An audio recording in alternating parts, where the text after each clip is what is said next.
कोई भी क्वेश्चन है, कठिन हो या सर, सरल हो, आप लोग पूछिएगा। साम्यवाद का क्या अर्थ है? साम्यवाद हम्म। तो पहले समझ लीजिएगा।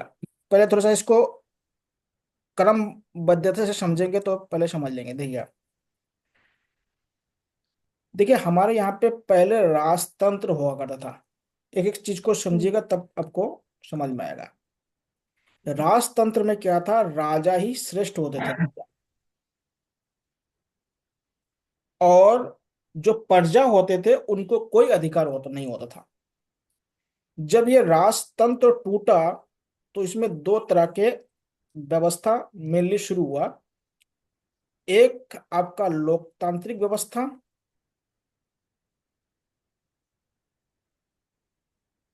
और एक हुआ आपका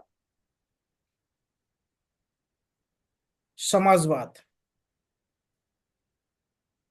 एक क्या हुआ, डेमोक्रेसी, समाजवाद। और एक हुआ आपका सोशलिस्ट, समाजवाद। ये जब खत्म हुआ, लगभग खत्म हुआ, पूरी तरह से खत्म नहीं हुआ लेकिन जब खत्म हुआ, जब लोगों में नागरिकता की भावना जगने लगी, तब की बात बोल रहा हूँ। हम्म। देखिए लोकतांत्रिक प्रक्रिया में क्या होता है, हमारे देश में भी है और दुनिया में है, जैसे अमेरिका वगैरह में है। इसमें क्या होता है कि जो लोग है, लोगों द्वारा क्या होता है, सरकार चुनते हैं। इसमें बहुत सारे दल होते हैं और चुनाव के माध्यम से सरकारें बनती है। लेकिन एक बात ध्यानिएगा, इसमें क्या होता है, अधिकांश जो आर्थिक संसाधन है, वो जो आर्थिक संसाधन होते हैं, आर्थिक संसाधन, या जिसे कह सकते हैं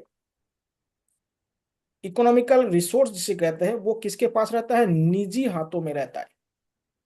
जैसे देखिए आजकल अडानी अंबानी, देखिएगा लोकतांत्रिक देश है लेकिन क्या है, हमारे देश का या दुनिया का जो अधिकांश जो अमीर है ना, वो लोकतांत्रिक देशों में ज्यादा है। अमीर की बात बोल रहा हूँ। तो जो आर्थिक रिसोर्स होता है, इकोनॉमिकल जो रिसोर्स होता है, वो किसके हाथ में रहता है, अधिकतर निजी हाथों में रहता है। समाजवाद में क्या होता है, जो आर्थिक संसाधन है, ये क्या होता है, राज्य के हाथ में रहता है। राज्य मतलब जो भी सरकार होगा उस राज्य में। और समाजवाद में देखिए यहाँ पे बहुदलीय व्यवस्था होती है अधिकतर। क्या है, बहुदलीय व्यवस्था होती है। और इसमें एक दलीय व्यवस्था होती है। कैसे होती है, एक दलीय व्यवस्था मैक्सिमम होता है। और इसमें जो आर्थिक संसाधन होता है वो किसके पास होता है, राज्य के पास होता है। किसके पास होता है, राज्य के पास होता है, इसको ध्यान दीजिएगा। इसका एग्जाम्पल है आपका चाइना हो गया, रशिया हो गया। इनमें क्या है, पहले समाजवाद था। अब देखिए समाजवाद थोड़ा सा जब आदर्श रूप में पहुंच जाता है तो उसको क्या कहते हैं, साम्यवाद कहते हैं।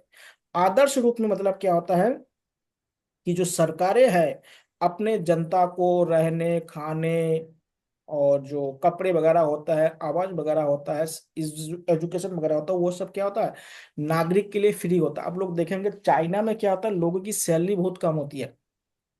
यहाँ पे अगर कोई 1 लाख रुपए का सैलरी लेता होगा, चाइना में उनको 20,000 रुपए सैलरी मिलता है। अब बोले क्यों मिलता है 20,000 रुपए की सैलरी, क्योंकि राज्य द्वारा उनको रहने के लिए आवास देते हैं फ्री, चिकित्सा फ्री, ट्रैवल पूरी तरह से फ्री। ठीक है, ट्रेवल क्या होता है, जिनके कार्ड बने हुए हैं पूरी तरह से फ्री होते हैं, जो नागरिक होते हैं वहां के। उसके बाद क्या होता है, एजुकेशन फ्री। जब इतना सारा फ्री दे देंगे तो फिर पैसा ज्यादा चाहिए क्या होता है, तो इसमें क्या होता है, जो रिसोर्स होता है वो किसके हाथ में आता है, राज्य के पास होता है। और साम्यवाद का मतलब होता है, जब देखिएगा समाजवाद में जब धर्म वाला जो मैटर होता है ये भी समाप्त हो जाए। देखिए धार्मिक चीज क्या होता है, एक मायने में तो ठीक है, लेकिन क्या होता है, जब धर्म का जो विकृत रूप जब आ जाता है ना, तो जितने भी कमजोर लोग होते हैं उनको ज्यादा सताया जाता है। आप लोग जानते हैं दुनिया में अगर धर्म ने कमजोर लोगों को बहुत सताया, और दुनिया में सबसे ज्यादा जो मारकाट हुई है धर्म को लेके ही हुआ है।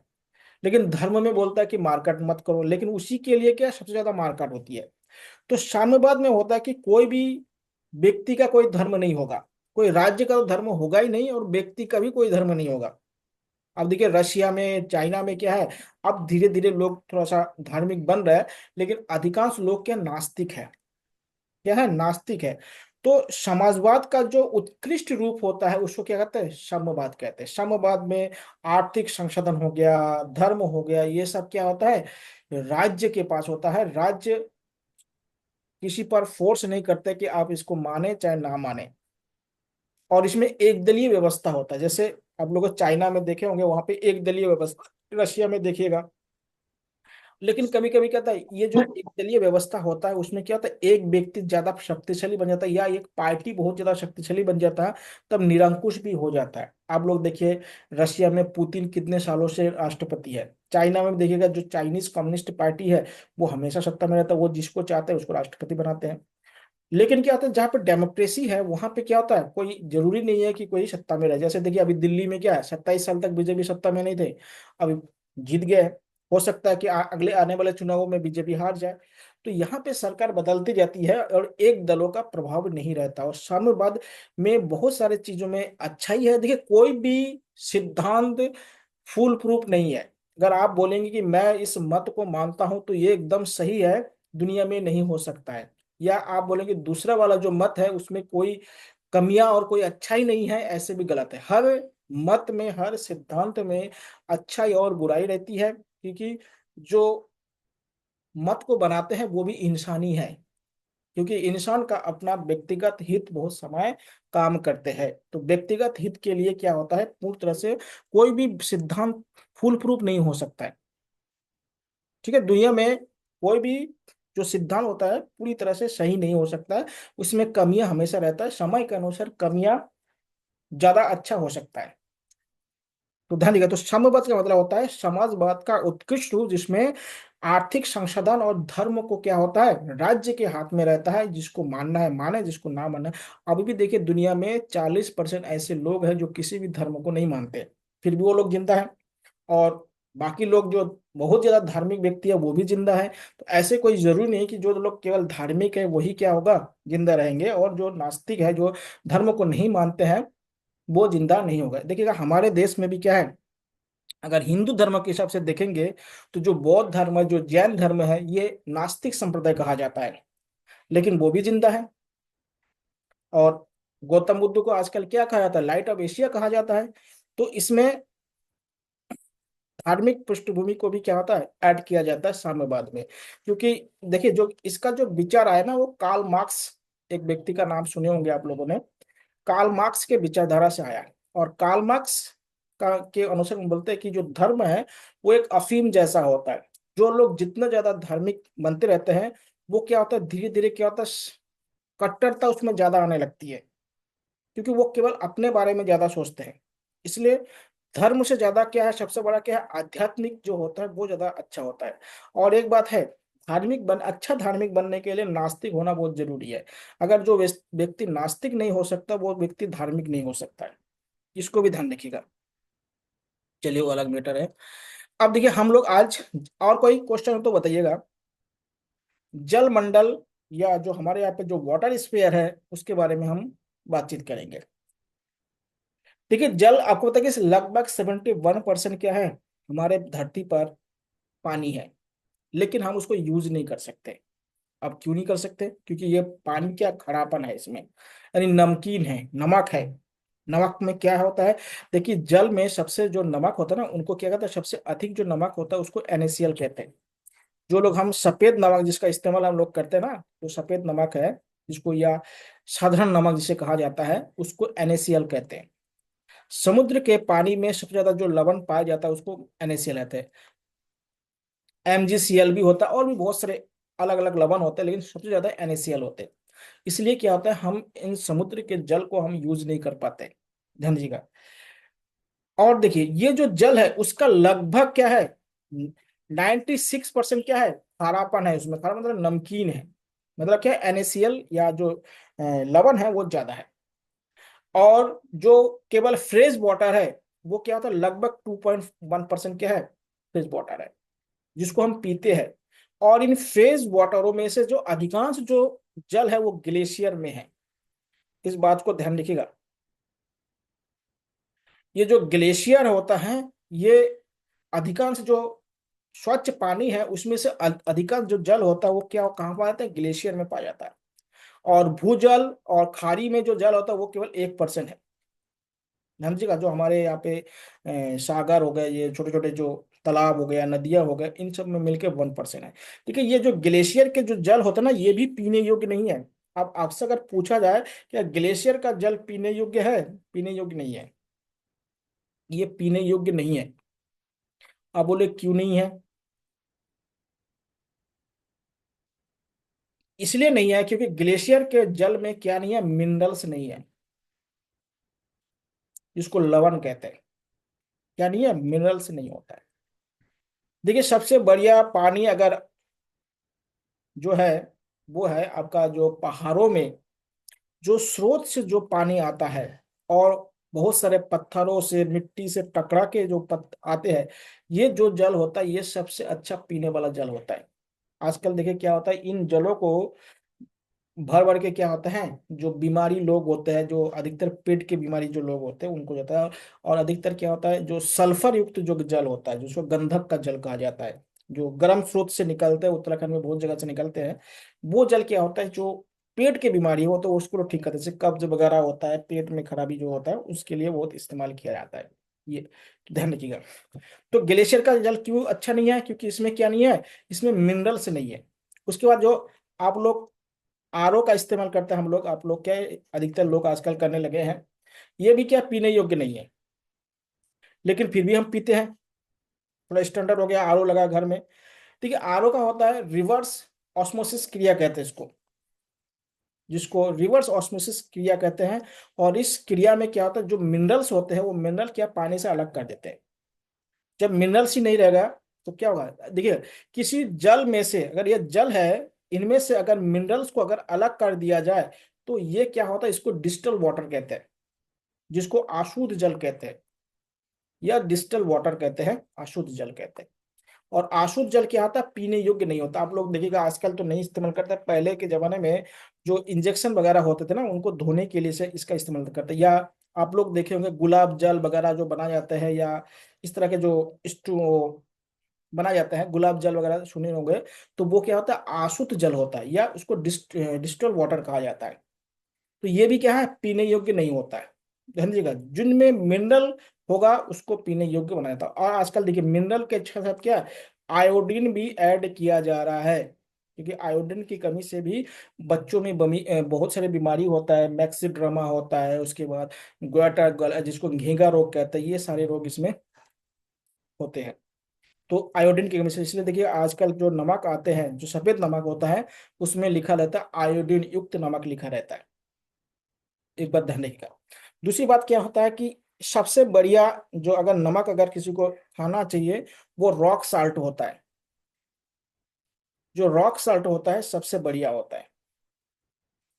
ये इससे क्या होता है, ब्लड प्रेशर नहीं बढ़ता है, उसके बाद किडनी और लीवर को कम डैमेज करता है। ये जो सफेद नमक होता है, ठीक है, अगर जीवन को अगर सही से जीना है तो जितने भी सफेद वस्तु आप लोग बाहर दिख रहे हैं उन वस्तुओं को नहीं खाना चाहिए। खाना चाहिए मतलब अगर एकदम तो खत्म नहीं कर सकते, लेकिन क्या है, कम किया जा सकता है। जितने भी सफेद वस्तु है ये क्या होता है, हानिकारक होता है शरीर के लिए। जैसे अब बोले पहले क्यों नहीं हानिकारक था, देखिए पहले सफेद वस्तु एक तो कम था, और दूसरे क्या होता है, लोग फिजिकल वर्क बहुत ज्यादा करते थे। आजकल देखिए लोग क्या है, बहुत से लोग क्या है, 8-10 बार चाय पी लेते हैं, और उसमें क्या है, सफेद चीनी का इस्तेमाल करते हैं, और वर्किंग के हो नहीं रहा है, और शरीर में क्या होता है, अब जानते हैं जो चीनी होता है वो क्या होता है, उसका ग्लूकोज फॉर्म होता है, वो डायरेक्ट क्या होता है, ग्लूकोज में कन्वर्ट होकर एनर्जी दे देते हैं। जैसे देखिएगा आप लोग अगर गन्ने का जूस पीते हैं, गन्ने के जूस से ही क्या होता है, चीनी बनता है, आप लोग जानते हैं। लेकिन गन्ने के जूस क्या होगा, पहले अंदर जाएगा, फिर उसका क्या डाइजेशन होगा, फिर क्या होगा, उसमें सुक्रोज बनेगा, फिर वो एनर्जी में कन्वर्ट होगा।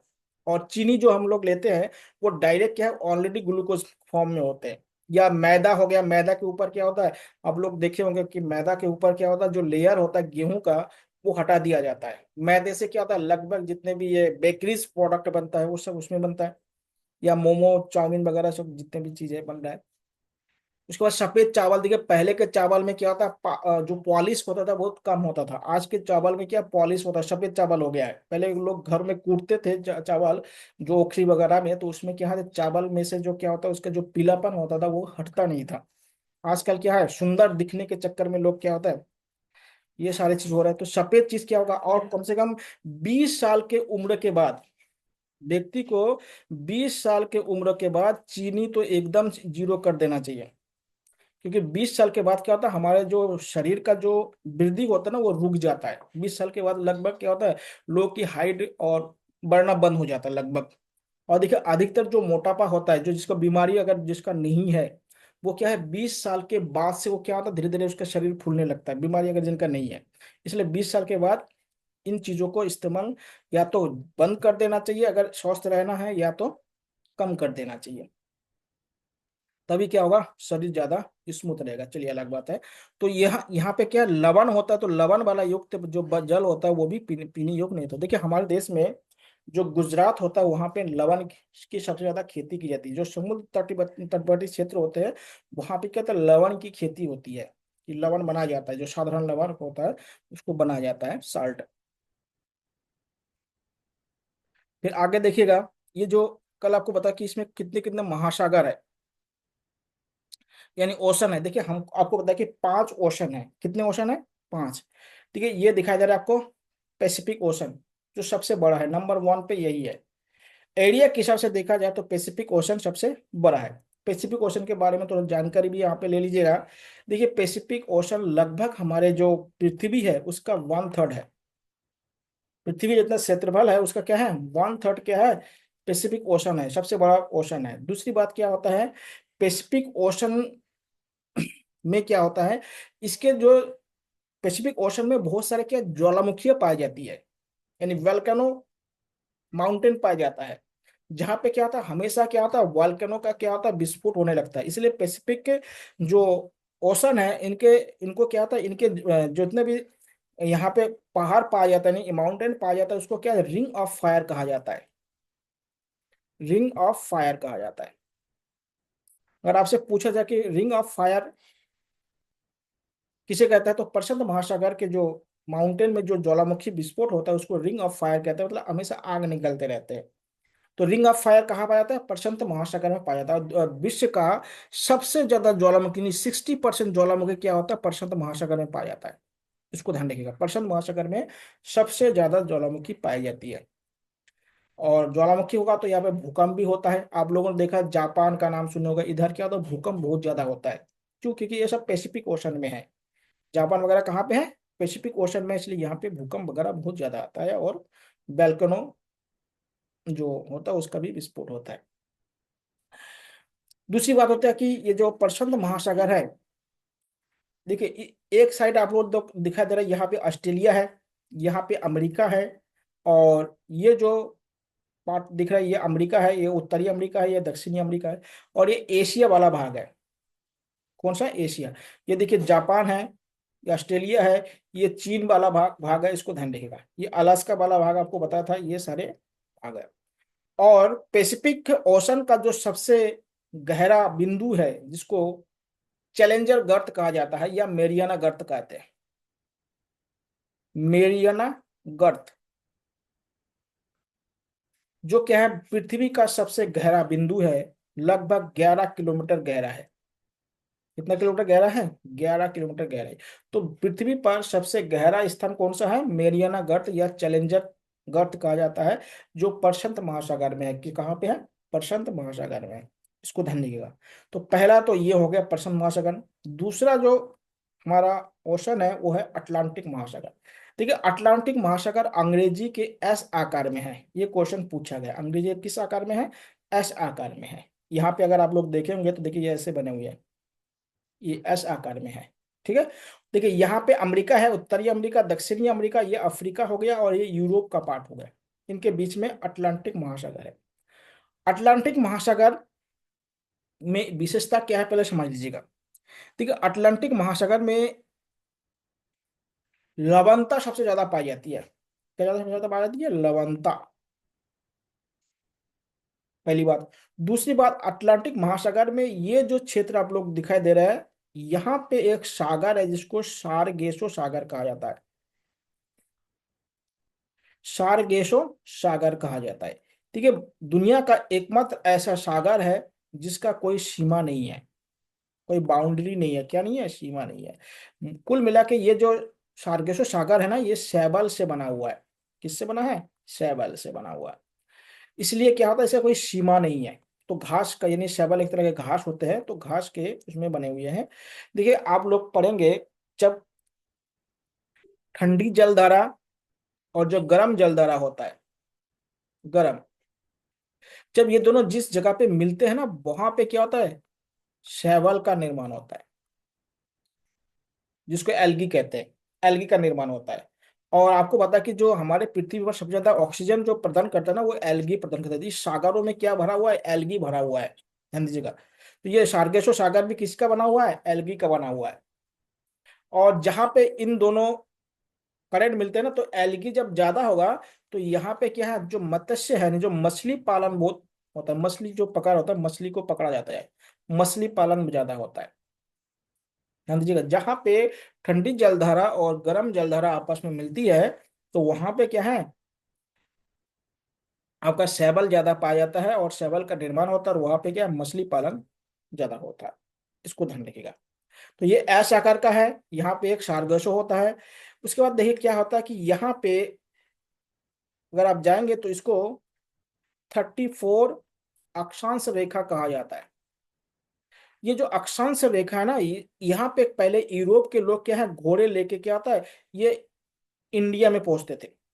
लेकिन यहाँ पे क्या है, जो आपको बताऊंगा, कि जो भूमध्य रेखा है उसके ऊपर, जो यहाँ पे भूमध्य रेखा पर कर्क रेखा से ऊपर क्या होता है, थोड़ा सा ऐसे एक क्षेत्र है यहाँ पे, जहाँ पे लो प्रेशर एरिया पाया जाता है।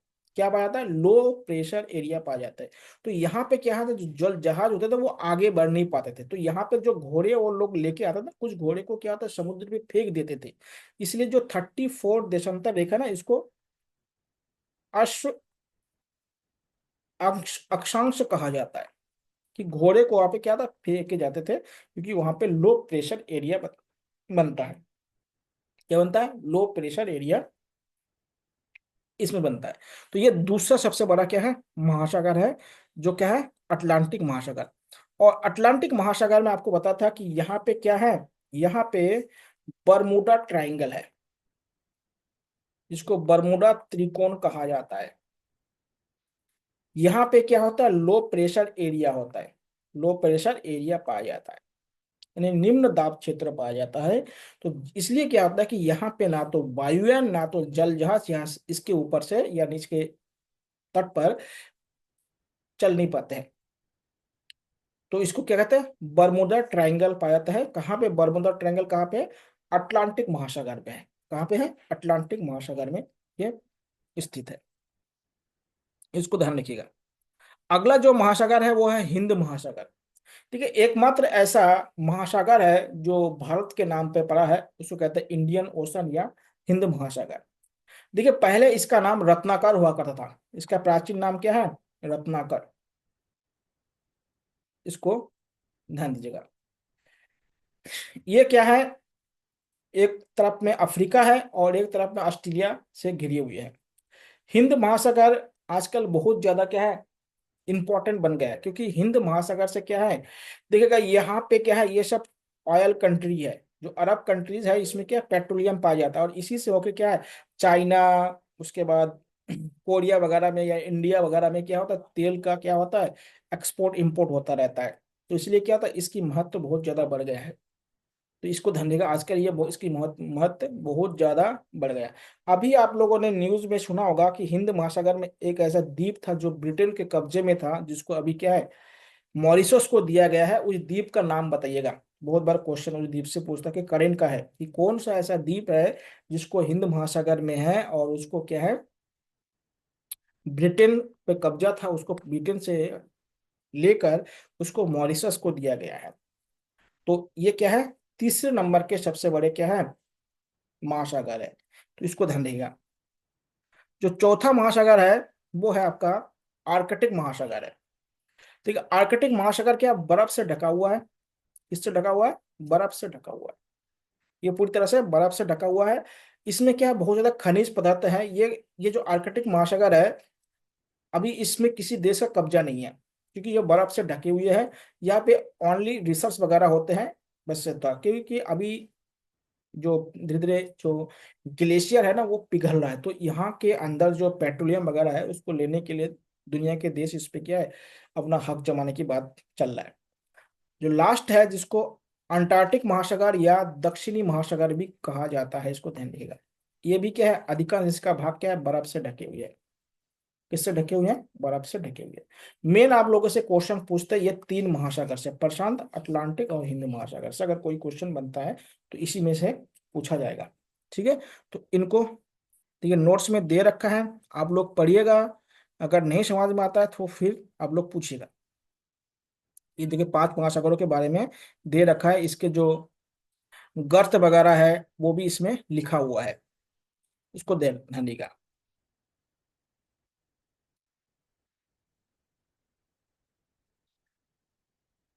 अब हम बढ़ते हैं महासागर तल।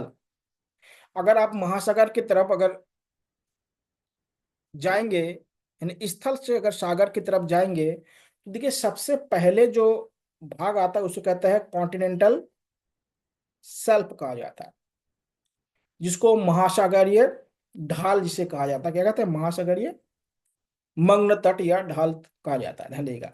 ये क्या होता है, बहुत ही छिछला होता है, छिछला मतलब कम पानी होता है यहाँ पे, बहुत ही क्या होता है, कम पानी होता है। देखिए जो समुद्र होता है ना, जो जल होता है, यहाँ की जो दूरी नापते हैं उसको नॉटिकल मील में नापते हैं, ध्यान दीजिएगा। नॉटिकल मील में नापते हैं, अगर आप समुद्र की अगर दूरियों को किससे नापते हैं, नॉटिकल मील में नापते हैं। एक नॉटिकल मील इक्वल टू कितना होता है, 1.8 किलोमीटर होता है, इसको ध्यान रखिएगा। समुद्र दूरी किस में मापते हैं, नॉटिकल मील में नापा जाता है, किस में नापा जाता है, नॉटिकल मील में नापा जाता है, ध्यान रखिएगा। तो नॉटिकल मील, एक nautical mile equal to 1.8 kilometre होता है। उसके बाद क्या होता है, कॉन्टिनेंटल स्लोप होता है, यानी महाद्वीपीय क्या होता है, जो स्लोप होता है वो होता है। देखिएगा समुद्र में क्या होता है, 200 मीटर तक ही क्या होता है, मेनली सूर्य का प्रकाश पहुंचता है, नहीं क्या पाया जाता है, प्रकाश पाया जाता है। इसलिए आप लोग देखे होंगे कि अधिकांश जो जीव जंतु होते हैं, जीव जो होते हैं, जो सूर्य के प्रकाश जिनको चाहिए होता है, उनको क्या होता है, अधिकांश ये 200 मीटर पानी में ही पाए जाते हैं। आप लोगों ने देखा कि बहुत सारे मछली या जीव जलीय जंतु क्या होता है, कभी कभी समुद्र के ऊपर उछलते रहते हैं या समुद्र के ऊपर तैरते रहते हैं। क्यों आते हैं, क्योंकि उनको ऑक्सीजन के लिए ऑक्सीजन चाहिए होता है, क्योंकि पानी में ऑक्सीजन कम होता है। 200 मीटर के नीचे जाएंगे तो ऑक्सीजन बहुत कम होता है। अब तो पेड़ पौधे क्यों पाया जाता है, क्योंकि पेड़ पौधे के पास क्या होता है, उनको ऑक्सीजन नहीं चाहिए होता है, उनको कार्बन डाइऑक्साइड चाहिए होता है, इसको ध्यान रखिएगा। और ये जो कॉन्टिनेंटल राइज है, ये क्या होता है, महासागर का सबसे विशाल भाग होता है। महासागर की क्या होता है, विशाल भाग होता है, मतलब सबसे बड़ा क्षेत्र क्या होता है, कॉन्टिनेंटल राइज कहते हैं। और देखिए समुद्र के अंदर बहुत बड़े बड़े पर्वत पहाड़ होते हैं, ऐसे नहीं कि समुद्र पूरी तरह से क्या होता है, जैसे तालाब जैसा नहीं है, झील जैसे नहीं है, उसके अंदर भी बहुत सारे क्या है, पर्वत होते हैं। और वहां पे ऊंचे ऊंचे जो स्थल आकृति भी पाए जाते हैं। इसको ध्यान रखिएगा। तो 200 मीटर तक ही क्या होता है, सूर्य का प्रकाश है समुद्र में पड़ता है, और समुद्र की दूरियों को नॉटिकल मील में नापा जाता है। और सबसे ज्यादा एरिया होता है कॉन्टिनेंटल राइस होता है, उसको कहते हैं। इसमें देखिए लिखा हुआ है कि महाद्वीपीय शेल्फ क्या होता है। ठीक है, कि महाद्वीपीय जो शेल्फ होता है, जो पहला आपने देखा होगा, इसका ढलान क्या होता है, 1 डिग्री होता है। ढलान क्या होता है, बहुत ही कम ढलान होता है। ठीक है, और ये इसकी चौड़ाई कितनी होती है, 80 किलोमीटर तक की होती है। कितनी होती है, 80 किलोमीटर में ही होती है। और कई कई पे ये बहुत कम और ज्यादा ये पाए जाते हैं। तो 80 किलोमीटर तक क्या होता है, महाद्वीपीय शेल्फ होता है।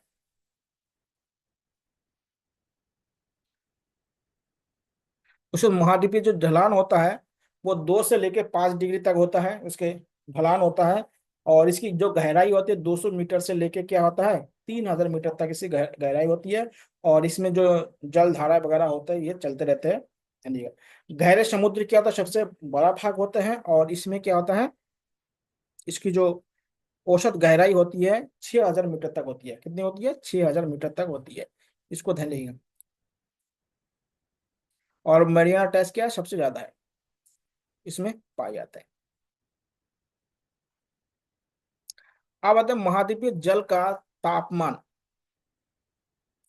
देखिए महाद्वीपीय जो जल होता है ना, उसका जो तापमान होता है वो अलग अलग जगह पे अलग अलग होता है। जहाँ पे स्थलाकृति नजदीक होता है वहां के जल ज्यादा गर्म होते हैं, और जहाँ पे स्थलाकृति कम होता है या पोल की तरफ होता है वहां का तापमान क्या होता है, कम होता है। वहां पे क्या होता है, तापमान कम होता है। तो इसको देखिए, और एक बात समझिएगा, जो जल होता है ना उसका जो स्पेसिफिक हीट होता है वो क्या होता है, ज्यादा होता है, भूमि से ज्यादा होता है, जिसको विशिष्ट ऊष्मा कहते हैं। विशिष्ट ऊष्मा का मतलब होता है जल देर से गर्म होता है और देर से ठंडा होता है। इसका मतलब क्या होता है, जल देर से गर्म होता है और जल देर से क्या होता है, ठंडा होता है। आप लोग देखे होंगे जो समुद्र से लगे हुए जो क्षेत्र होते हैं ना, वहाँ का जो टेम्परेचर होता है वो क्या होता है, हमेशा मध्यम रहता है। ना तो ज्यादा गर्म होता है ना तो ज्यादा ठंडा होता है। क्यों ऐसा होता है, क्योंकि वहां पे दिन के टाइम पे क्या होता है, जब मैदान बहुत गर्म हो जाता है लेकिन जल उतना ज्यादा गर्म नहीं होता है, और रात में भी क्या होता है, जल धीरे धीरे ठंडा होता है, मैदान जल्दी ठंडा हो जाता है। आप लोग देखे होंगे जो मरुस्थल वगैरह होता है वो जल्दी गर्म भी हो जाता है और जल्दी क्या होता है, ठंडा भी हो जाता है। लेकिन जल के का क्या विशिष्ट ऊष्मा जो होता है वो जो क्या होता है, भूमि से ज्यादा होता है। इसलिए जल का क्या होता है, प्रकृति अलग होती है, उसका नेचर क्या होता है, अलग होता है। अब देखिए यहाँ पे जो तापमान होता है, टेम्परेचर होता है, उसमें उसका जो किस मतलब उसको कैसे कैसे प्रभावित करता है, कौन कौन प्रभावित करते हैं तापमान पे। देखिए आपको बताया था कि जो हमारा जो अक्षांश होता है, नहीं जो लैटिट्यूड होता है उस पर निर्भर करता है। आपको पता है कि जो जीरो लैटिट्यूड होता है वहां पे क्या तापमान ज्यादा होता है, और जैसे जैसे हम पोल की तरफ जाते हैं तो तापमान में क्या होता है, कमी हो जाती है। पहले घटना तो ये है कि पोल की तरफ जाएंगे तो तापमान में कमी होगा, और जैसे से मेरिडियन लाइन की तरफ जाएंगे तो होगा। भूमि और जल का आसमान देखिए, जहां पे भूमि ज्यादा होगा वहां पे क्या होगा, गर्मी ज्यादा होगा, जहां पे जल ज्यादा होगा वहां पे ठंडी होगा। इसलिए तो देखिएगा अभी भारत सरकार ने बोला कि हर गांव में एक दो कम से कम तालाब होना चाहिए। तालाब अगर वगैरह होगा तो उस गांव में क्या होगा, पानी के कारण क्या होगा, तापमान में कमी हो जाएगा। नहीं तो आज क्या है, सभी तालाब भर भर के क्या होता है, और तो घर लोग बनाते हैं कि घर में थोड़ा सा आंगन रहता है उसको भी सीमेंटिंग कर दे रहा है। अब बताइए लोगों का दिमाग कितना खराब हो चुका है, कीचड़ हो जाएगा उसको लिए भी क्या होता है, उसको सिमिटिंग कर देंगे तो बताइए सूर्य का जो प्रकाश होता है उसका रिफ्लेक्शन रेट क्या होगा, बढ़ जाएगा।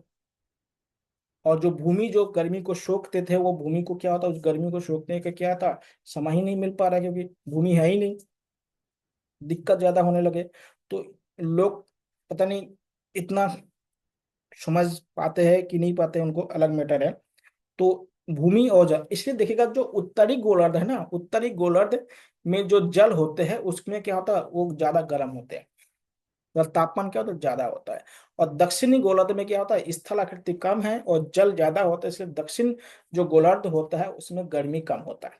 इसको ध्यान रखिएगा, गर्मी कम होता है। उसके बाद हवाएं चलती है, आपको पता है कि हवाएं होती है, तो जो पवन होती है या हवाएं होती है, विंड है, इससे कारण भी क्या होता है, ठंडा गर्म ज्यादा, यानी तापमान में क्या होता है, अंतर पाया जाता है।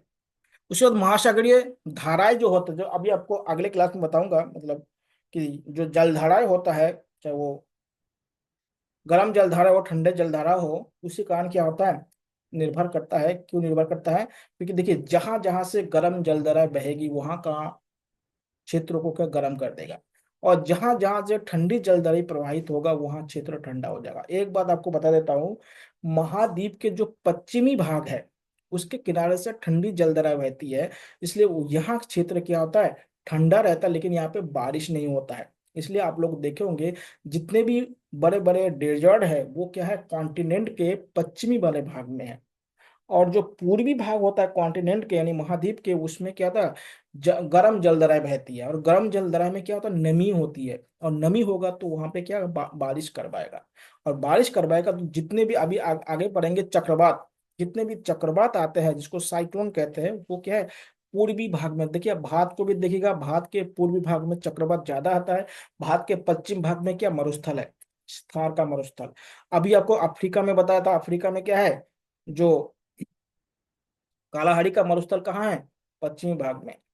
उसके बाद दक्षिण अमेरिका में अटाकामा मरुस्थल, और जो आपका पेंटागोनिया का जो मरुस्थल बताया था वो कहाँ है, पश्चिमी भाग में।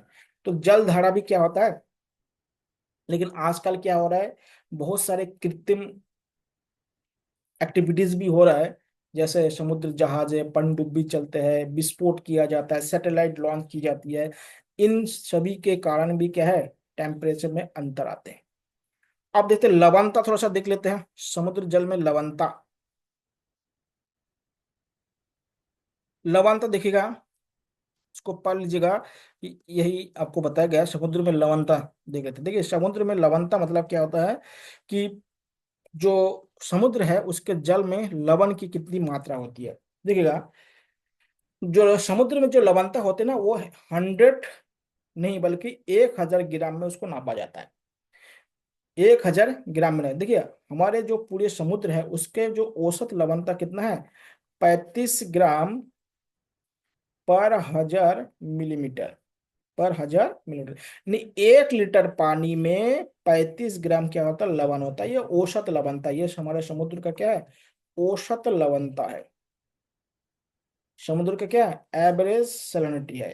कितना, 35 ग्राम 1000 मिलीलीटर, नहीं 1 लीटर में। मान लीजिए 1 लीटर पानी को अगर हम सुखाएंगे, बाष्पीकृत करेंगे, तो उसमें 35 ग्राम क्या होता है, लवण पाया जाता है। एवरेज की बात बोल रहा हूँ। लेकिन कुछ कुछ जगहों पे क्या होता है, लवणता ज्यादा होती है।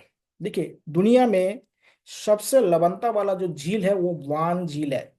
वान झील कहाँ पे है, टर्की में है। कहाँ पे है, टर्की में है। तुर्की या टर्की का, ये आजकल इसका नाम बदल गया है, टर्की हो गया है। तो यहाँ पे है। दूसरा है मृत सागर, जिसको डेड वैली कहा जाता है। डेड वैली कह रहा हूँ, डेड झील कहा जाता है, लेक कहा जाता है, मृत सागर या डेड सी कहा जाता है। ये कहाँ पे है, जॉर्डन में है। कहाँ पे है, जॉर्डन में। ठीक है, इसकी लवणता क्या है, 330 ग्राम पर लीटर हो है। यानी 1 लीटर पानी को सुखाएंगे तो इसमें लवणता कितनी होगी, 330 ग्राम होगा। और इसमें कितना होगा, इसमें 320 ग्राम, 1 लीटर पानी में। 1 लीटर पानी में। देखिए ये जो मृत सागर है या वान झील में अगर कोई लोग डूबते नहीं है वहां पे, अब लोग क्या बात है कि अगर वान लेक में कोई गिर जाएगा वो डूबेगा नहीं। क्यों नहीं डूबेगा, कि पानी का घनत्व ज्यादा हो जाता है। क्यों होता है, कि लवणता इतना ज्यादा है। तो वान झील में अगर या मृत सागर में कोई नहाने जाएंगे तो वो कभी डूबेगा नहीं। इसको ध्यान रखिएगा। तो सबसे ज्यादा लवणता वाला झील कौन सा है, टर्की है। और उसके बाद मृत सागर है। और सबसे बड़ी अगर झील की बात करें तो वो कैस्पियन सागर है। कौन सा है, कैस्पियन सागर। कैस्पियन सागर क्षेत्रफल के आधार पर सबसे बड़ा झील है जिसमें लवणता पाई जाती है। भारत का अभी आगे बताऊंगा। भारत में देखिएगा, आप लोगों ने सुना होगा, सांभर झील का नाम सुना होगा, जो राजस्थान में, उसकी लवणता सबसे ज्यादा है। देखिए ये प्रतिशतता के आधार पर है और ये क्षेत्रफल के आधार पर है। क्षेत्रफल में सबसे ज्यादा बड़ा लवणता वाला झील है, कैस्पियन सागर है। ठीक है, और ये इसमें प्रतिशतता ज्यादा है। यानी वान लेक टर्की में है और मृत सागर कहाँ पे है, जॉर्डन में है। अब देखिए, अब बताए कि ये लवणता सबसे ज्यादा कहाँ पाया जाता है। एक बात ध्यान दीजिएगा, जो लवणता है ना वो क्या होता है, कभी भी भूमध्य रेखा के आसपास ज्यादा नहीं पाई जाती है। अब बोले ऐसे क्यों है, क्योंकि आपको बताया था कि भूमध्य रेखा के आसपास क्या है, सबसे ज्यादा गर्मी होता है, तो वहां पे बाष्पीकरण भी ज्यादा होगा। लेकिन ऐसा नहीं है। देखिए भूमध्य रेखा के आसपास क्या होता है, लवणता कम होने का कारण क्या है, क्योंकि वहां पे लगातार वर्षा होती रहती है। जब जहां पे लगातार वर्षा होगी तो वहां पे क्या होगा, इस तरह के एक्टिविटीज नहीं हो पाएगा। इसलिए जो सबसे जो लवणता ज्यादा पाई जाती है, 20 डिग्री से लेके 30 डिग्री उत्तरी और दक्षिणी जो अक्षांश है उनमें पाया जाता है। यानी ये हमारी पृथ्वी है, और यह 20 से 30 तक यहाँ पाया जाएगा, और यहाँ पे 20 से 30 तक यहाँ पे लवणता ज्यादा पाई जाएगी, क्योंकि यहाँ पे वर्षा कम होती है। ज्यादा वर्षा कम होती है। जब वर्षा ज्यादा होगा तो लवणता कम हो जाएगी। तो कभी भी ये मत लगाइएगा कि विषुवत रेखा या भूमध्य रेखा या मेरिडियन लाइन के आसपास लवणता ज्यादा होती है, नहीं होती है। लवणता के बारे में अभी बताते हैं। तो जल मंडल से संबंधित जितने भी पॉइंट है उसको आप लोग एक बार पीडीएफ से पढ़ लीजिएगा। फिर भी अगर कोई क्वेश्चन बनेगा तो आप लोग पूछिएगा। देखिए जलमंडल के बाद आता है वायुमंडल, इसको एटमॉस्फेयर कहा जाता है। देखिए हमारे पृथ्वी के ऊपर हम जब जाते हैं ना, तो पृथ्वी के चारों ओर क्या है, वायुमंडल पाया जाता है या एटमॉस्फेयर पाया जाता है। और ये जो एटमॉस्फेयर है, ये गैसों से बना हुआ है। गैस किससे बना हुआ है? गैस। जो गैस हल्की है वो क्या है, वायुमंडल के ऊपर है, और जो गैस भारी है वो पृथ्वी के नजदीक है। ध्यान दीजिएगा, हमारे वायुमंडल में गैस में भी क्या भारी और हल्का होता है, उसका द्रव्यमान के हिसाब से होता है। तो जो गैस हल्की है वो पृथ्वी के दूर है, और जो गैस क्या है, भारी है, वो पृथ्वी के नजदीक होता है। देखिए हमारे वायुमंडल में, जो वायुमंडल है मुख्यतः गैसों से बना हुआ है। और इसमें क्या होता है, सबसे ज्यादा नाइट्रोजन पाया जाता है। लगभग कितने परसेंट पाया जाता है? 78% नाइट्रोजन पाई जाती है। आप लोग जानते हैं, पढ़े होंगे ये सब, आप लोगों ने जो ईबीएस की क्लास में पढ़े होंगे। उसके बाद क्या होता है, ऑक्सीजन होता है लगभग 21%। ठीक है, ऑक्सीजन कितना होता है? 21%। उसके बाद आर्गन होता है, आर्गन जिसे कहते हैं, ये लगभग क्या होता है, 0.9% होता है। उसके बाद कार्बन डाइऑक्साइड होता है, ये 0.0003% होता है। ये क्या होता है, हमारे वायुमंडल में जो मुख्य गैस है उनका क्या प्रतिशतता है, मतलब कितना क्या पाया जाता है। तो अगर आपसे पूछा जाए कि हमारे वायुमंडल में सबसे ज्यादा गैस कौन सी है, तो वो है आपके नाइट्रोजन है। वो कौन सी गैस है? नाइट्रोजन है। तो देखिए ये जो वायुमंडल है ना, ये पृथ्वी को कंबल की तरह ढके हुए है। अगर हमारे वायुमंडल नहीं होता, तो समझ लीजिएगा हमारे पृथ्वी का जो औसत तापमान यानी एवरेज टेम्परेचर कितना हो जाता, एवरेज टेम्परेचर -18 डिग्री हो जाता। माइनस, पृथ्वी पर जीवन असंभव। वर्तमान में टेम्परेचर कितना है? 15 डिग्री सेल्सियस, यानी 15 डिग्री सेल्सियस है। अगर मान लेते ये वायुमंडल अगर हटा दे, तो यहाँ पे पृथ्वी का एवरेज टेम्परेचर कितना हो जाएगा? -18 डिग्री। तो समझ ले सब जम जाएगा, जमे हुए चीज मिलेंगे। सब जमे क्या होगा? जमे हुए चीज मिलेगा। तो वायुमंडल खत्म तो हमारा जीवन खत्म। समझ लीजिएगा, तो पृथ्वी का जो वायुमंडल है, पृथ्वी को एक कंबल से जैसे ओढ़े हुए है। देखिए वायुमंडल के कारण ही क्या पृथ्वी का जो रंग है वो नीला दिखाई देता है। और वायुमंडल के कारण ही क्या होता है, हमें जितने भी मौसमी गतिविधियां है, वो सारे घटना पृथ्वी पर घटित होता है।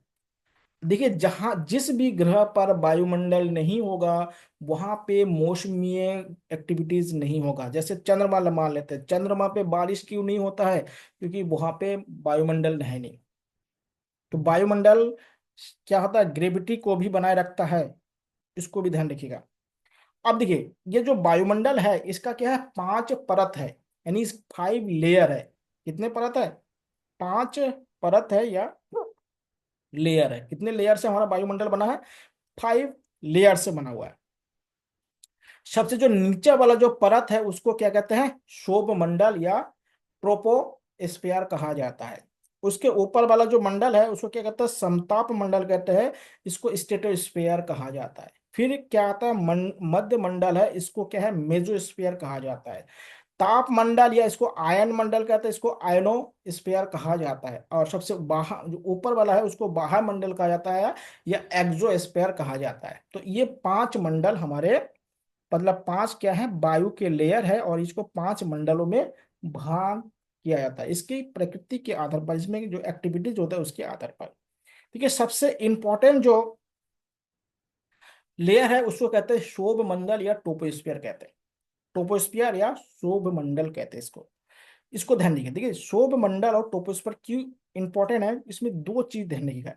एक तो क्या होगा, इस मंडल में सभी मौसमी गतिविधि पाई जाती है। मौसमी गतिविधि, जो भी वेदर्स वगैरह होता है, गतिविधि पाया जाता है। पहली बात है। दूसरी बात है, यहाँ पे जो ग्रीन हाउस इफेक्ट होता है, वो एक्टिविटीज भी यहाँ पाया जाता है। ध्यान दीजिएगा। और दूसरी बात है कि हमारे, तीसरी बात में, वायुमंडल में जो एयर पोल्यूटेड जिसे कहते हैं, हम वायु प्रदूषण जिसे कहते हैं ना, तो वायु प्रदूषण भी इसी मंडल में ही पाया जाता है। Air pollution. तीन चीज ध्यान रखिएगा। जितने भी मौसमी गतिविधि होगा, ग्रीन हाउस इफेक्ट जो होता है, वायु में प्रदूषण जो होता है, वो सब शोभ मंडल में ही होता है। मौसमी गतिविधि में क्या है, वर्षा होना, उसके बाद बर्फ गिरना, ओले गिरना, कोहरा होना, ये सारे जितने भी एक्टिविटीज है जिसको मौसमी गतिविधि कहा जाता है, ये सब शोभ मंडल में होता है।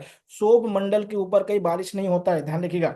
शोभ मंडल के ऊपर चले जाएंगे तो यहाँ बारिश नहीं होता उसके ऊपर। और शोभ मंडल की जो ऊंचाई होता है वो लगभग 12 किलोमीटर तक है। लगभग क्या है, 12 किलोमीटर तक क्या है, ऊंचाई है शोभ मंडल। पहली बात इसको ध्यान रखिएगा। दूसरी बात क्या होता है कि इसमें क्या है, मौसमी गतिविधि आपको बताया।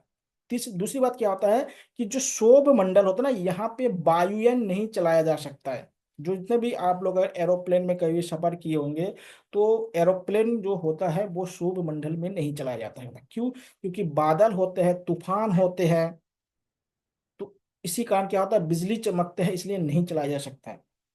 लेकिन क्या होता है कि जो हेलीकॉप्टर होता है वो चलाया जाता है। इसको ध्यान रखिएगा।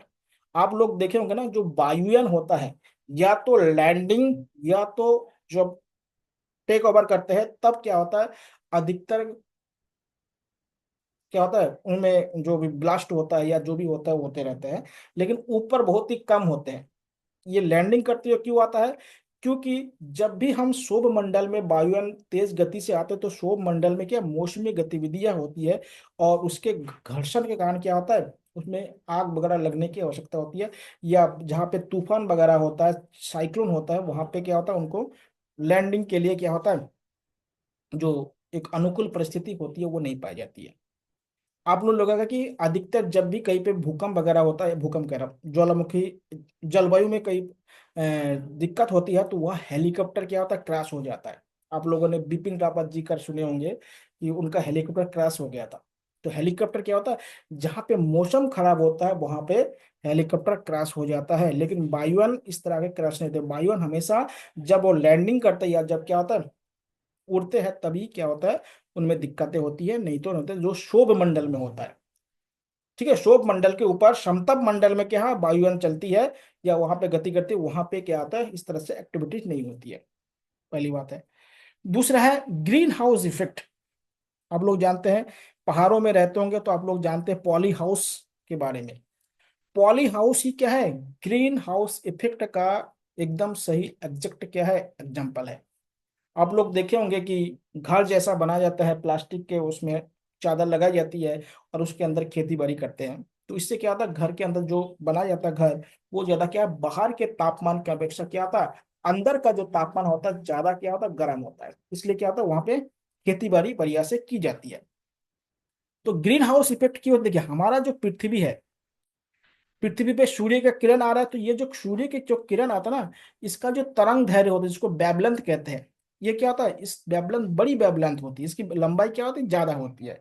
लेकिन जब ये पृथ्वी के वातावरण से जब टकराते हैं, तो ये वेवलेंथ क्या हो जाता है, छोटा हो जाता है, स्मॉल वेवलेंथ बन जाता है, शॉर्ट वेवलेंथ बन जाता है या स्मॉल वेवलेंथ बन जाता है। और जो स्मॉल वेवलेंथ होता है या जो तरंग दैर्घ्य होता है, वो क्या होता है कि यहाँ पे जो गैसेस होता है, कुछ ऐसे गैसेस होता है जो ऐसे वेवलेंथ को क्या कहते हैं या तरंग दैर्घ्य को अवशोषित कर लेता है। कौन कौन सा गैस है?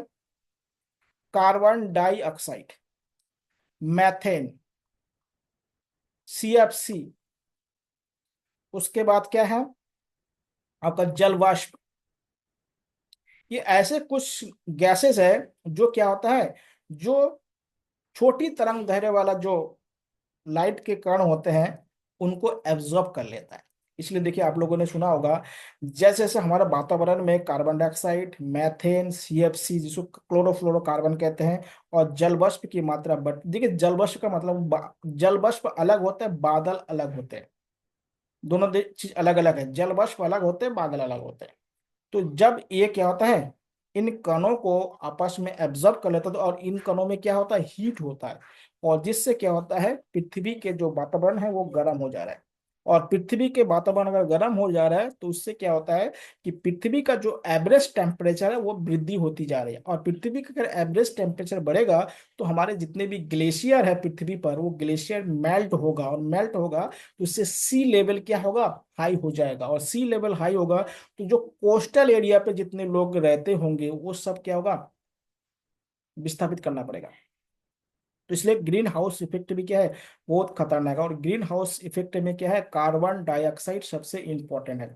इसलिए आप लोग देखे होंगे कि जो गाड़ी वगैरह होते हैं इनमें कार्बन डाइऑक्साइड निकलता है, या कोयला जलाने पर कार्बन डाइऑक्साइड निकलते हैं या तो इससे क्या होता है, ग्रीन हाउस इफेक्ट होता है। इसलिए शहरों में देखिएगा, गांव के अपेक्षा शहरों में गर्मी ज्यादा होता है। क्यों होता है, क्योंकि वहां पे कार्बन डाइऑक्साइड की मात्रा ज्यादा है।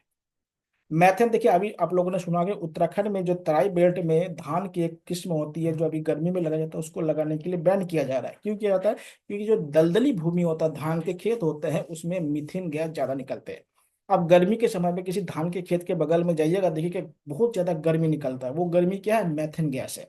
सीएफसी क्या है, जितने भी फ्रीज, उसके बाद रेफ्रिजरेटर जो भी इस्तेमाल हम लोग करते हैं, जो जीवन को सुविधाजनक बनाने के लिए, उससे क्या होता है, हमारे पृथ्वी का तापमान बढ़ जा रहा है। और उससे क्या होता है, हम ही खुद, आने वाले हमारे जो जनरेशन है वही इससे क्या होगा, भुक्तभोगी हो जाएंगे। सबसे बढ़िया है कूलर चलाइए, एसी मत चलाइए। एसी से क्या होता है, बहुत ज्यादा दिक्कतें होती है। घरों में अगर जितना भी यूज कर सकते हैं, कूलर सबसे बढ़िया है, क्योंकि उसमें सीएफसी गैस का इस्तेमाल नहीं होता है। आप लोग देखोगे जितने भी ये इंस्ट्रूमेंट होता है इसमें क्या होता है, कंडेंसर लगे होते हैं। उस कंडेंसर में क्या होता है, सीएफसी गैस भरे रहते हैं। और वो क्या होता है, जो हमारे ग्रीन हाउस इफेक्ट को बढ़ाते हैं, जल वाष्प भी बढ़ाते हैं। तो इनका इस्तेमाल कम करना चाहिए। तो आपको मालूम है कार्बन डाइऑक्साइड कहाँ से मिलता है, कोयला या पेट्रोलियम के गाड़ियों से मिलते हैं। मैथेन क्या होता है, दलदल भूमि हो गया, या जुगाली करने वाला जो पशु देखे होंगे, अगर गाय भैंस देखे होंगे ना, जो खाना खाने के बाद क्या होता है, फिर से क्या होता है, घास वगैरह चबाते रहते हैं, उससे निकलते हैं। धान के खेत से, दलदली भूमि से निकलते हैं, ये धरिएगा। उसे कोयले के खदान से भी क्या होता है, मैथेन गैस निकलते हैं। सीएफसी आपको बता दिया। सीएफसी आपका रेफ्रिजरेटर हो गया, फ्रीज हो गया, उसके बाद आपका जो बड़े अच्छे अच्छे गद्दे होते हैं ना, सोफा जिसे कहते हैं, उसमें भी सीएफसी होता है। इसलिए अच्छे गद्दे को बच्चे के सामने नहीं रखना चाहिए। अगर बच्चे का उसका जैसे मुंह में लेते होंगे ना गद्दे वगैरह, तो उससे क्या होता है, दिक्कतें हो सकता है। उसके बाद कॉस्मेटिक जो सामान इस्तेमाल किया जाता है, कॉस्मेटिक सामान में भी सीएफसी का इस्तेमाल किया जाता है। उसके बाद जो डेंटिंग पेंटिंग करते हैं, आप लोग देखा होगा गाड़ियों में जो डेंटिंग पेंटिंग होता है, या जो ब्लीच करते हैं, जो ब्लीचिंग वाले जितने भी प्रोडक्ट होते हैं, उन सब में सीएफसी होता है। उन सब में सीएफसी होता है। जितने भी आप ब्लीच होता है, ब्लीच का मतलब क्या होता है, रंग को उड़ा देना। जितने भी, चाहे मेन पार्लर हो, चाहे वुमेन पार्लर हो, ब्यूटी पार्लर जिसे कहते हैं, उसमें जो भी ब्लीचिंग होता है उसमें सीएफसी का इस्तेमाल किया जाता है।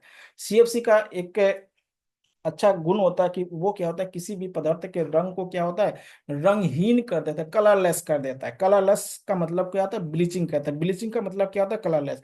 ठीक है, किसी को भी पहले अगर उनको सजाना होता है तो पहले उसके क्या कलर को कलरलेस किया जाता है। आप लोग जानते हैं, उसमें आगे बताने की आवश्यकता है नहीं। उसके बाद उसमें जो भी लगाया जाता है, तो ये भी क्या होता है, चेहरे को खराब कर देता है। उसके बाद आप वायु प्रदूषण, एयर पोल्यूशन, या एयर पोल्यूशन भी यहाँ पे होता है। देखिए वायु प्रदूषण में कौन कौन से गैस भाग लेते हैं, एक तो आपका क्या होता है, कार्बन मोनोऑक्साइड, नाइट्रोजन डाइऑक्साइड और सल्फर डाइऑक्साइड। ये तीन बहुत इंपॉर्टेंट है। कार्बन डाइऑक्साइड किससे निकलता है, ये अधिकतर सिगरेट वगैरह पीने से निकलता है, या लकड़ी के ऊपर क्या होता है, धुआं वाला जो लकड़ी होता है उससे, या कोयला से निकलता है, गाड़ी से निकलता है। ये ज्यादा खतरनाक इसलिए होता है क्योंकि ये क्या होता है, हमारे हीमोग्लोबिन के साथ ज्यादा क्या होता है, एक्टिवनेस की तरह काम करता है। इसलिए आप लोगों ने सुना कि पहले की क्लास में पढ़े होंगे कि रात को घर के अंदर लकड़ी जला के नहीं सोना चाहिए, या पहले अंगीठी होती थी उनको जला के नहीं सोने के बोला था। दूसरी बात क्या होता है, ये क्या होता है, हीमोग्लोबिन के साथ क्या होता है, ज्यादा एक्टिव होता है, इसलिए जल्दी क्या होता है, दम घोटू गैस भी इसको कहा जाता है। और ये सिगरेट से बहुत ज्यादा फैलता है। देखिए सिगरेट क्या होता है, जो लोग एक्टिव है उससे ज्यादा क्या है, जो पैसिव होता है उनको ज्यादा परेशानी करता। आजकल क्या एक्टिव वाले से पैसिव वाले को ज्यादा परेशानी होता है। एक्टिव मतलब जो लगातार सिगरेट पीते हैं, क्योंकि उनके सिगरेट में ही फिल्टर लगे होते हैं, उनको कम नुकसान पहुंचाते हैं। और जो लोग क्या होता है उसके बगल में बैठे रहते हैं या उस वातावरण में अगर बैठे रहेंगे तो उनको ज्यादा होता है। इसलिए अपने आसपास के लोगों को जो भी जहां भी है, किसी को सिगरेट पीने से मना करिए, क्योंकि उससे ज्यादा जो लोग बगल में है वो उसको ज्यादा नुकसान होता है। अभी देखिए नया रिसर्च ये आया है कि जो लोग सिगरेट पीते हैं लगातार, ठीक है, तो उनका क्या होता है पर डे, उनके लाइफ में 20 मिनट क्या खत्म कम होता जा रहा है। एक सिगरेट अगर वो लोग लोग पी रहे हैं तो एक सिगरेट पीने से 20 मिनट का जीवन समाप्त होता जा रहा है। तो इसलिए है। तो मैथेन गैस क्या होता है, ये तो सिगरेट भी है, और जो घरों में जो चूल्हा होता है ना, जो लकड़ी वाला चूल्हा, उससे भी निकलते हैं। इसलिए देखिए आप भारत सरकार ने उज्ज्वला योजना लाया है कि जिससे क्या होता है कि जो महिलाएं होती है उनको क्या है सिगरेट जैसे कार्बन मोनोऑक्साइड का मतलब ना लेना पड़े। आप लोग जो दिल्ली या बड़े बड़े जो शहर है ना उसमें इतना ज्यादा कार्बन मोनोऑक्साइड है कि जो दिल्ली में अगर कोई एक दिन कोई व्यक्ति घूम लिया तो कम से कम क्या होगा 30-40 सिगरेट जैसा उनको कार्बन मोनोऑक्साइड उनके शरीर में पहुंच जाते हैं। तो बहुत ज्यादा इफेक्ट होता है। दूसरा आता है नाइट्रोजन डाइऑक्साइड और सल्फर डाइऑक्साइड। देखिए ये दोनों क्या होता है, जब वर्षा जल में मिल जाता है ना तो इसको अम्लीय वर्षा कहते हैं। क्या कहता है, अम्लीय वर्षा, जिनको एसिड रेन कहा जाता है। जब ये किसके साथ मिल जाता है, वर्षा जल के साथ मिल जाता है। और ये भी क्या है, कोयले से प्राप्त होता है और पेट्रोलियम से प्राप्त होता है। कोयला और जो पेट्रोलियम है इनसे प्राप्त होता है।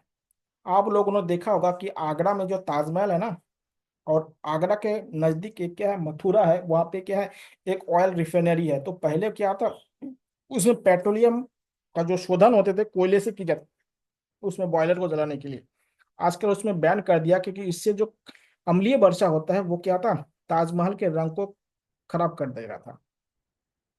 अम्लीय वर्षा क्या होता है, ये किसी भी चीज का रंग को खराब कर देता है। एसिड जानते ही है। और एसिड अगर मात्रा, देखिए एसिडेंट किसे कहते हैं, अगर किसी जल का पीएच मान 4.5 तक है तो उसको क्या कहते हैं, एसिडेंट कहते हैं। एसिड रैन कहा जाता है। पीएच आप लोग जानते ही है, अभी साइंस में आपको बताऊंगा पीएच क्या होता है। तो उसको क्या कहते हैं, एसिड रैन कहते हैं। देखिए दुनिया में सबसे ज्यादा जो एसिड रैन होता है, नॉर्वे एक देश है, यहाँ पे सबसे ज्यादा एसिड रैन होता है। सर्वाधिक एसिड रैन कहाँ होता है, सर्वाधिक एसिड रैन कहाँ होता है, सर्वाधिक अम्लीय वर्षा कहाँ होता है, नॉर्वे में होता है। ध्यान दीजिएगा। तो इसको रोकना बहुत जरूरी है। तो इससे क्या होता है, सल्फर डाइऑक्साइड और नाइट्रोजन डाइऑक्साइड से क्या होता है, एसिड रैन होता है। और कार्बन मोनोऑक्साइड क्या होता है, इसको दम घोटू या गला घोटू गैस कहा जाता है, जो हीमोग्लोबिन के साथ क्या होता है ज्यादा सक्रिय होता है। अब देखिए समताप मंडल, आगे देखिएगा सौर मंडल के ऊपर क्या है, समताप मंडल। समताप मंडल है ना, स्ट्रेटोस्फीयर जिसे कहते हैं। इसकी औसत ऊंचाई क्या है, 12 से लेकर 50 किलोमीटर तक इसकी औसत ऊंचाई। यहाँ पे क्या है, ओजोन परत पाया जाता है। क्या पाया जाता है, ओजोन परत या ओजोन लेयर पाया जाता है। ओजोन का फॉर्मूला क्या होता है, O3 होता है। O3 होता है, ध्यान दीजिएगा, O3 होता है। और एक बात और जान लीजिएगा, ये जो ओजोन है हमारे सन से आने वाले अल्ट्रा वायलेट जो रेजेस है, जिसको पराबैंगनी किरण कहते हैं, क्या कहते हैं, पराबैंगनी किरण, अल्ट्रा वायलेट रेजेस, इसको क्या होता है एब्जॉर्ब करने का काम करता है। अगर ये ओजोन परत अगर नहीं होता तो ये जितने भी अल्ट्रावायलेट रेजेस है ये कहाँ पहुंच जाता है, पृथ्वी पर। और पृथ्वी पर पहुंचता तो यहाँ पे लोगों को या एनिमल्स को क्या है, स्किन कैंसर बड़े पैमाने पर हो जाता। ठीक, अल्ट्रा अल्ट्रा वायलेट जो रेज होता है बहुत ज्यादा खतरनाक होता है, कैंसर कर सकते हैं। त्वचा कैंसर, स्किन कैंसर, इससे होने की संख्या बहुत ज्यादा हो जाता है। ध्यान दीजिएगा। अब देखिए ये वो जो ओजोन है, ओजोन कहाँ पाया जाता है, समतल मंडल में पाया जाता है पहली बार। और ओजोन लेयर क्या करते हैं, अल्ट्रावायलेट रेज को क्या होता है सोख लेते हैं। और ओजोन को नापने का इकाई क्या है, ओजोन को डॉप्सन से नापते हैं। किससे नापते हैं, डॉप्सन क्या होता है, इसका इकाई है, यानी यूनिट है, नापने का यूनिट। और ओजोन डे कब मनाया जाता है, ओजोन डे कब मनाया जाता है, 16 सितंबर, सितंबर को मनाया जाता है। ध्यान दीजिएगा, ओजोन डे कब बनता है? 16 सितंबर को मनाया जाता है। अगर आपसे पूछा कि ओजोन डे कब मनाता है, तो 16 सितंबर को ओजोन डे मनाया जाता है।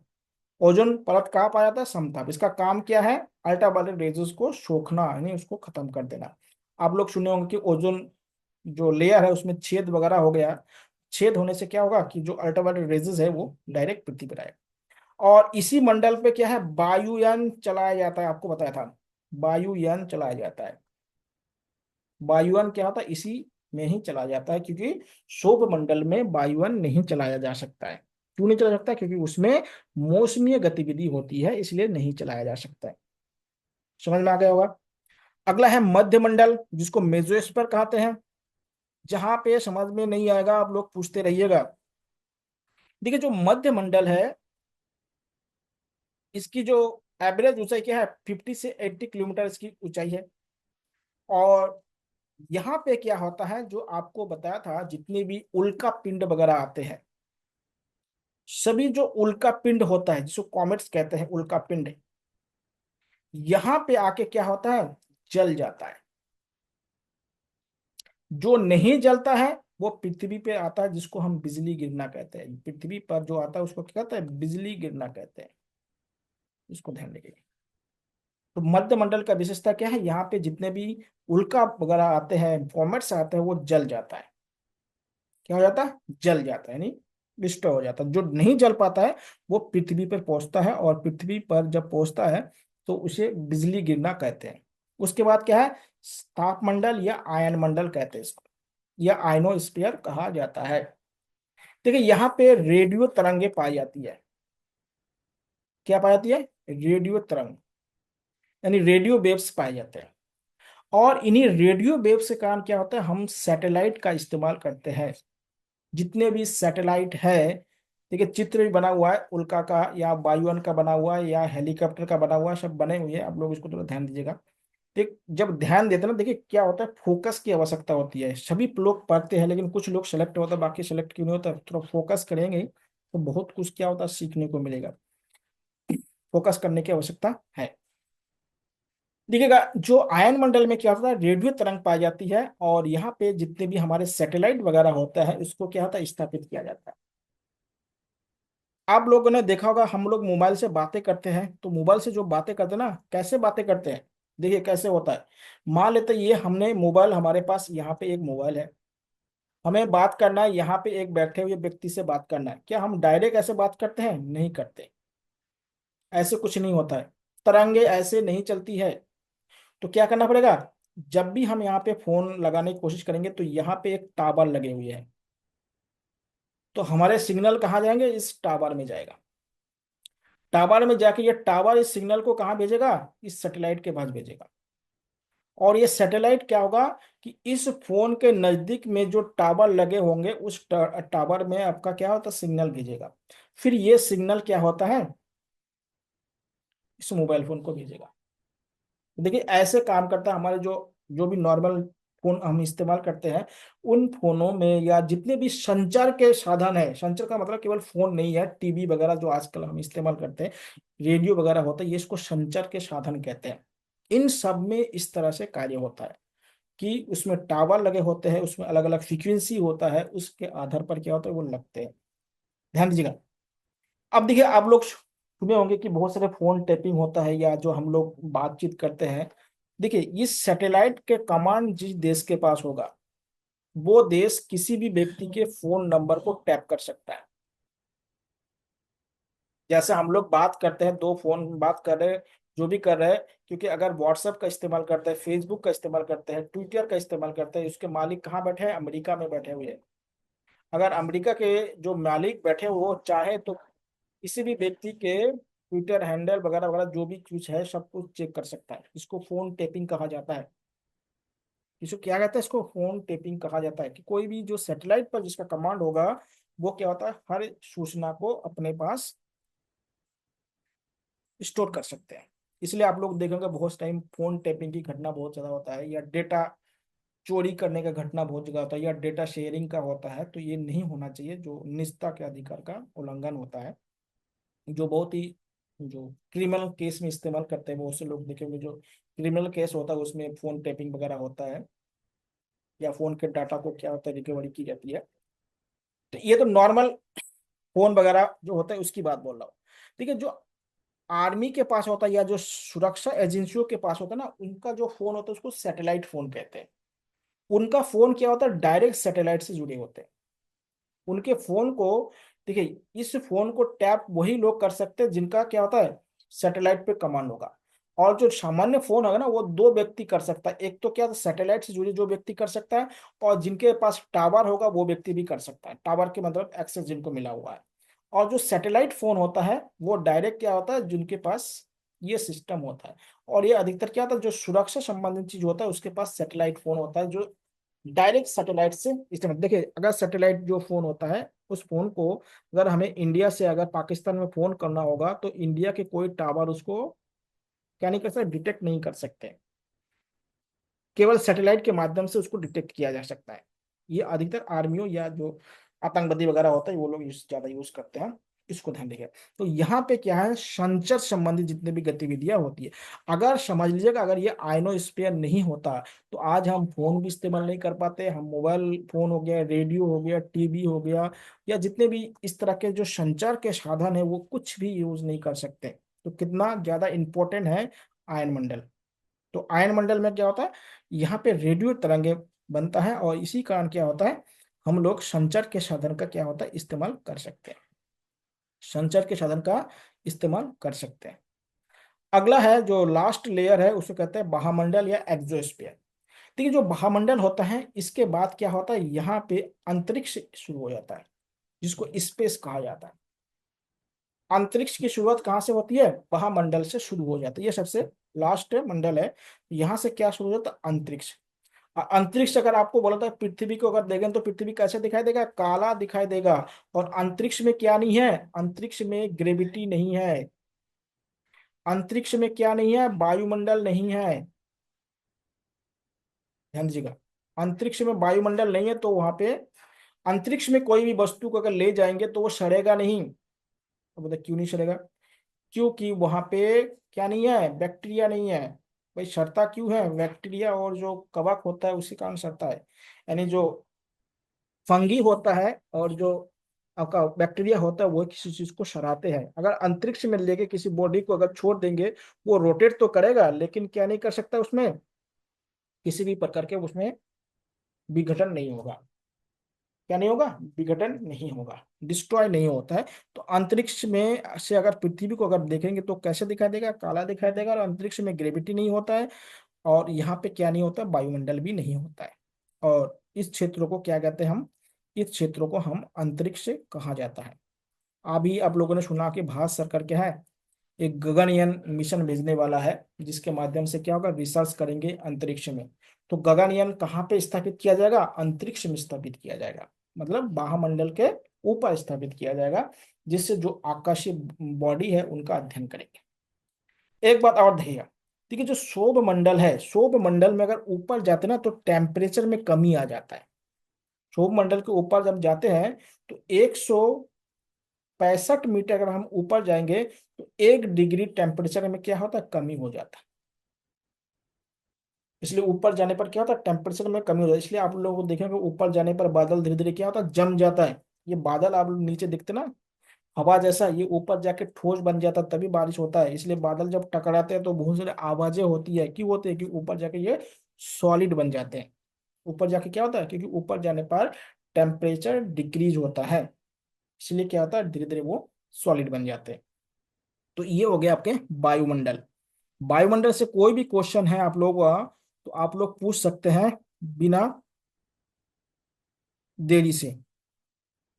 देखिए सब कुछ दे रखा है, फिर भी अगर आप लोगों को कोई सवाल बनते हैं तो आप लोग इसको पूछिएगा, पढ़ लीजिएगा एक बार। नहीं पढ़ेंगे तो नहीं होगा। जब तैयारी कर ही रहे तो बढ़िया से तैयारी कीजिए, अब जब नहीं करना है वो अलग बात है। देखिए जो काम कर रहे हैं तो उसको थोड़ा सा लाइटली मत लीजिएगा, उसको थोड़ा सा क्या है, बढ़िया से कीजिएगा, जिससे क्या होता है, उसके कुछ रिजल्ट मिले। नहीं तो तैयारी करने का कोई मतलब ही नहीं है। तो ये हो गया आपके वायुमंडल हो गए। अब देखिए वायुमंडल के बाद अगला जो क्लास होगा आप लोगों का, अगला जो क्लास होगा वो इंडियन ज्योग्राफी से होगा। क्या होगा? इंडियन ज्योग्राफी, यानी भारतीय भूगोल से होगा। तो कल, आज तो शुरू नहीं करेंगे, कल आपको शुरू करेंगे भारतीय भूगोल जो इंडियन है। उसमें देखिए क्या क्या पढ़ना है आपको।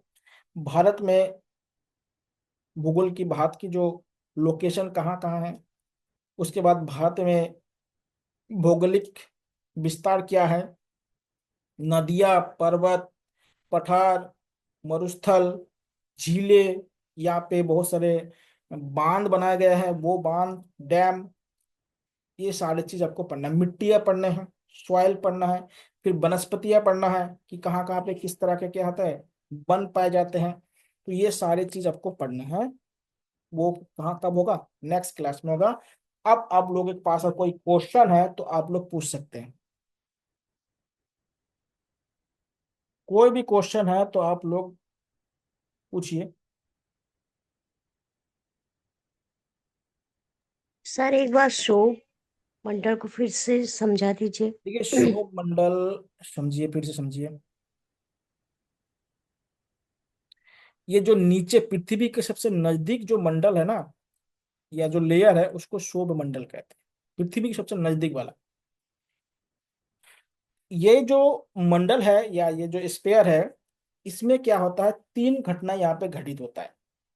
एक तो क्या होता है, यहाँ पे जितने भी मौसम संबंधी गतिविधि होता है, मौसम यानी मौसमी गतिविधि, मतलब मौसमी गतिविधि में क्या आ जाएगा, वर्षा होना, बादल बनना, तूफान, जो तूफान आप लोग देखते हैं स्टॉर्म, या बर्फ बनना, ओले गिरना, जितने भी ये एक्टिविटीज है ना, ये सारे एक्टिविटीज क्या होता है, ये सौर मंडल में ही होता है, ये इस वाले क्षेत्र में होता है, ध्यान दीजिएगा। इसके ऊपर कुछ नहीं होता, इसके ऊपर बारिश होता ही नहीं, कुछ नहीं होता है। इसके ऊपर क्या है, बादल नहीं है तो बारिश कहाँ से होगा, पहली बात। दूसरी बात क्या होता है, इसी मंडल पे क्या होता है, हेलीकॉप्टर देखिए बना हुआ है, हेलीकॉप्टर चल सकता है, वायुयान नहीं चल सकता इसमें, क्योंकि बादल होगा, बारिश होगा, तो यहाँ पे वायुयान नहीं चल सकता है।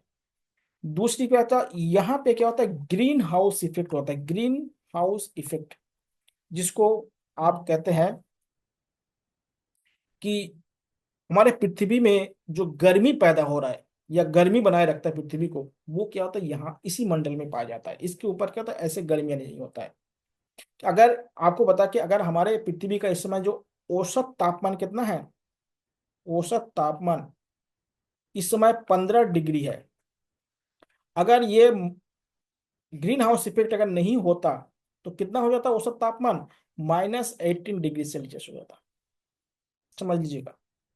तो ये क्या होता, ग्रीन हाउस इफेक्ट करता है। लेकिन क्या होता है, जब कुछ ग्रीन हाउसेस गैस होता है, जैसे ग्रीन हाउस गैसेस कौन कौन से हैं, कार्बन डाइऑक्साइड, मैथेन हो गया, उसके बाद CFC हो गया, और जल वाष्प हो गया।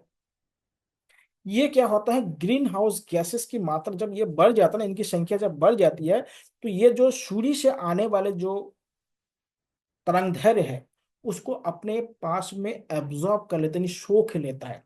और सूर्य के जो तरंगदैर्घ्य में क्या होता है, ऊष्मा होता है, क्या होता है, हीट होता है। और वो हीट क्या होता है, हमारे पृथ्वी के टेम्परेचर को बढ़ा देता है। और जिसके कारण क्या होता है, आप लोग देखिएगा कि उत्तराखंड में या पूरी दुनिया में जो ग्लेशियर है बहुत तेजी से पिघल रहा है।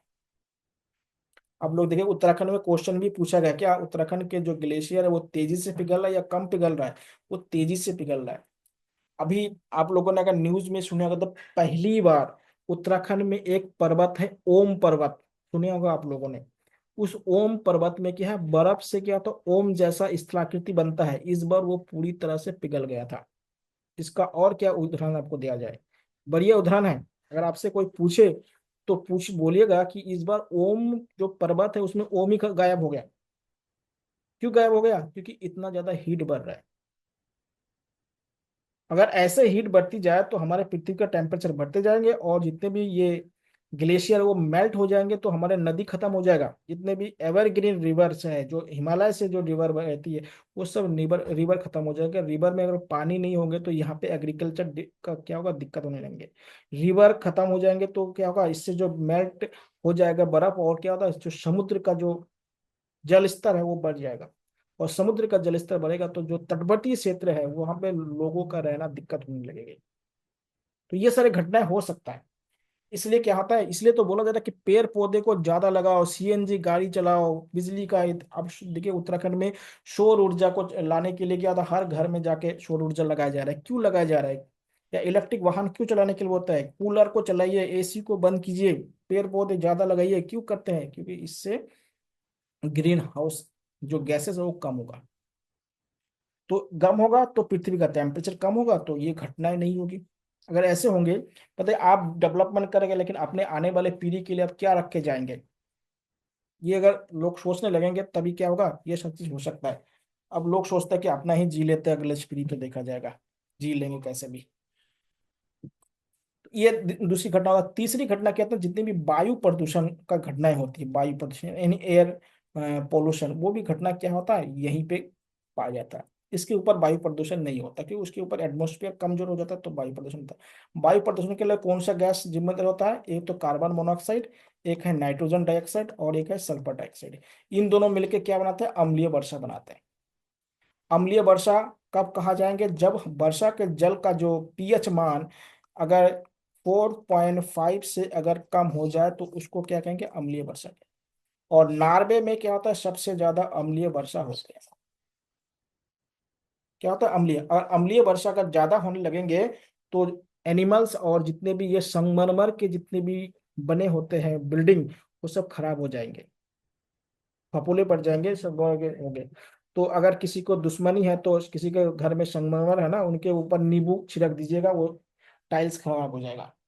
मत करिएगा, बहुत खतरनाक चीज होता है।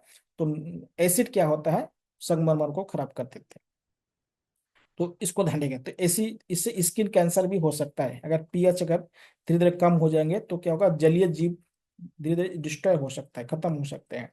इंसान पे भी फर्क पड़ जाएगा, एग्रीकल्चर में भी दिक्कत आएगा, हर चीज में दिक्कतें आ सकता है। इसलिए ग्रीन हाउस या एयर पोल्यूशन को रोकना बहुत जरूरी है। ठीक है। और कार्बन मोनोऑक्साइड क्या होता है, ये सिगरेट से, लकड़ी से निकल जो धुआं होता है उससे निकलते हैं। इसलिए आपको पता है एक्टिव से क्या होता है, पैसिव वाले ज्यादा क्या होता है, खतरनाक होता है सिगरेट। या जो औरतें घर में खाना बनाती है, लकड़ी से, पहाड़ों में बहुत ज्यादा होता है, लकड़ी से खाना बनाया जाता है।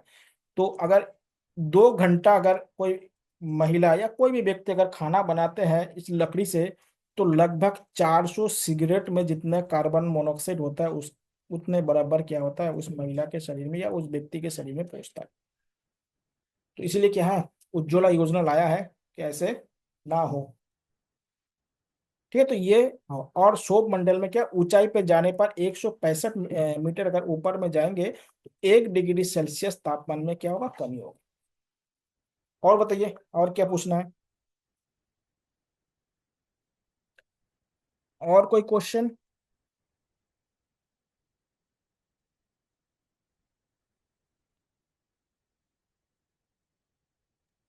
चलिए सर अब। समताप अच्छा मंडल। सप्तम, आप अच्छा लेट में आइए क्या?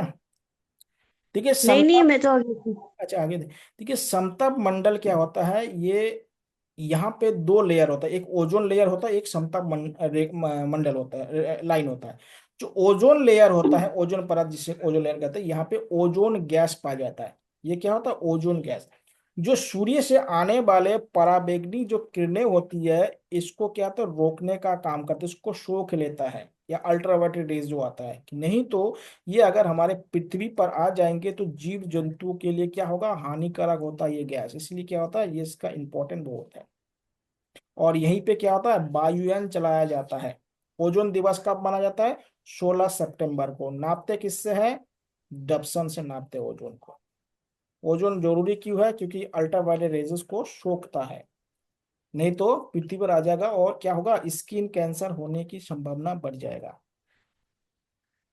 ठीक है, स्किन कैंसर होने की संभावना बढ़ जाएगी। चलिए आज यहाँ तक करते हैं, फिर कल क्लास में आप लोगों से फिर चर्चा करते हैं।